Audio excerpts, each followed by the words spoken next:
You are listening to Contraband.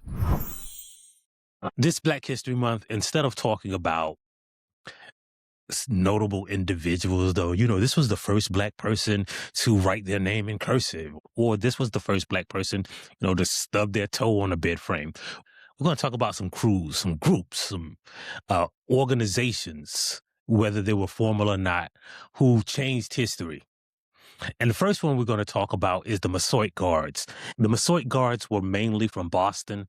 They were abolitionists, and some people attribute some of their activities to like the Boston Vigilance Committee, which was a group of white and Black abolitionists. But a lot of those things are wrong. I'm going to explain why.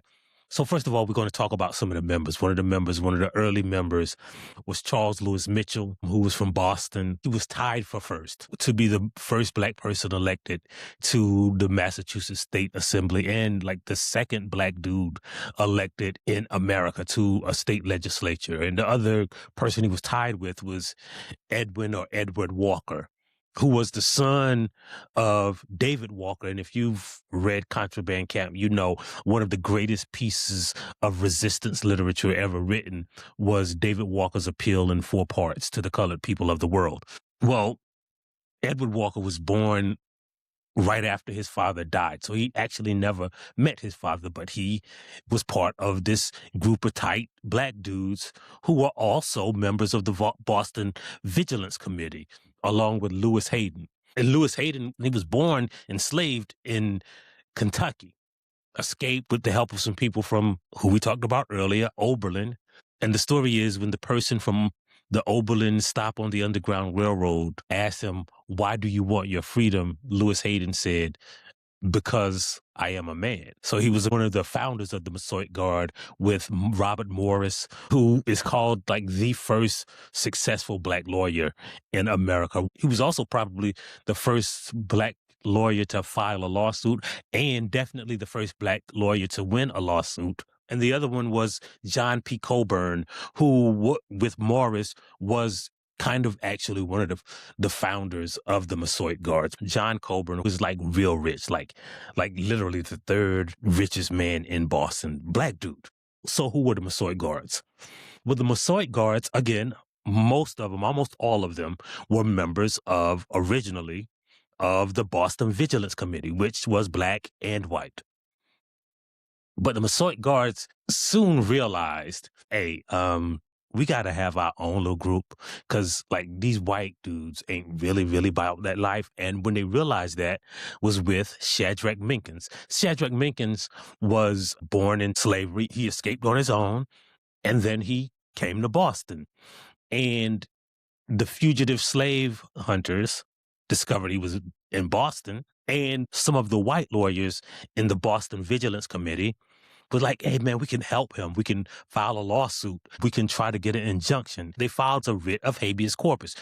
He's been basically locked up for 3 days. You should give him bail. And the judge was like, "I know y'all abolitionist dudes. Y'all planning to help him escape." So he denied the writ of habeas corpus. And this is when the Black dudes were like, "Okay, so what's our next move?" And the white dudes were like, oh, that's all we got, right? Like, we filed a writ of habeas corpus.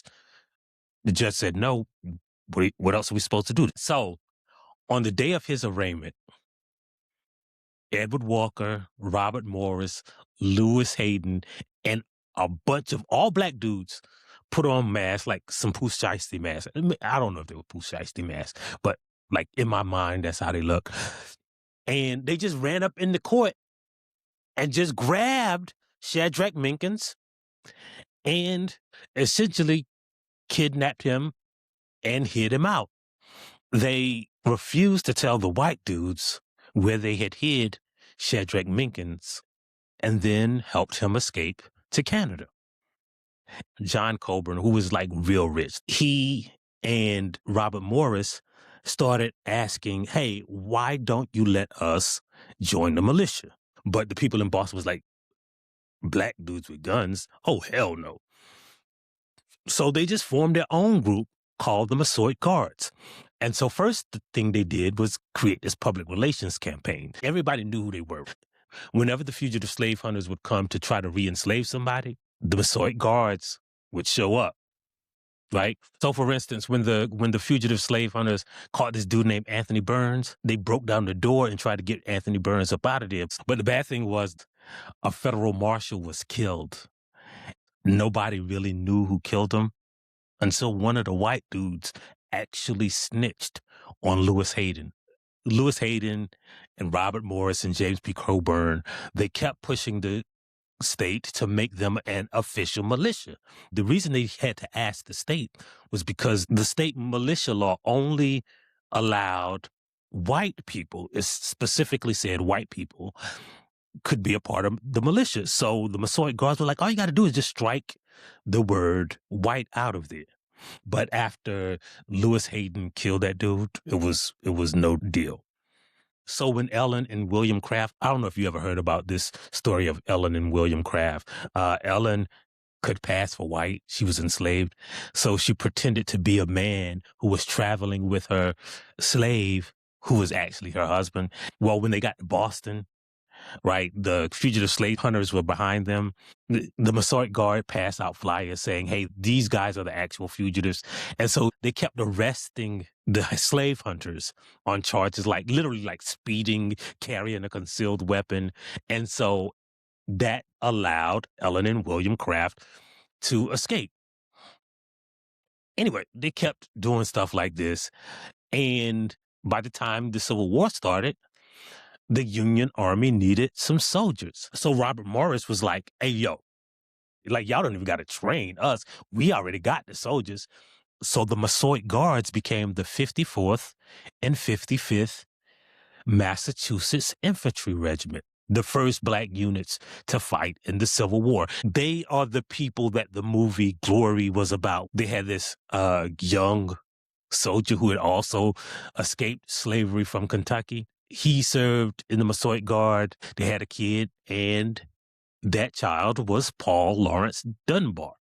Again, two members of the Massasoit Guard, Charles Lewis Mitchell and Edward Walker, became the first black elected state representatives in the state of Massachusetts, and only the second and third elected state representatives in America. Just think about two of the first lawyers, two of the first politicians in America were still dedicated, were still unafraid to fight for freedom. When they got elected, Edward Walker kept saying, hey, yo, we need another amendment.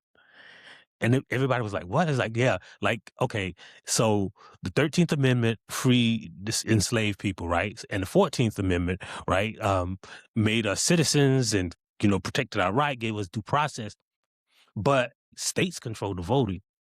And what if they just say we can't vote because of our race? And everybody was like, well, that's crazy. Like, what would do that? And he was like, well, they did it to the Massasoit Guard. Because of our color, we couldn't be a part of the militia. And remember, the Second Amendment was created for a well-trained militia. He said, well, all you need is just like one more sentence to the 14th Amendment. And his sentence was, the right of the citizens of the United States to vote shall not be denied or abridged by the United States or by any state on account of race, color, or previous condition of servitude. And it was like, but y'all citizens, right? Y'all came, like, slavery ain't no more.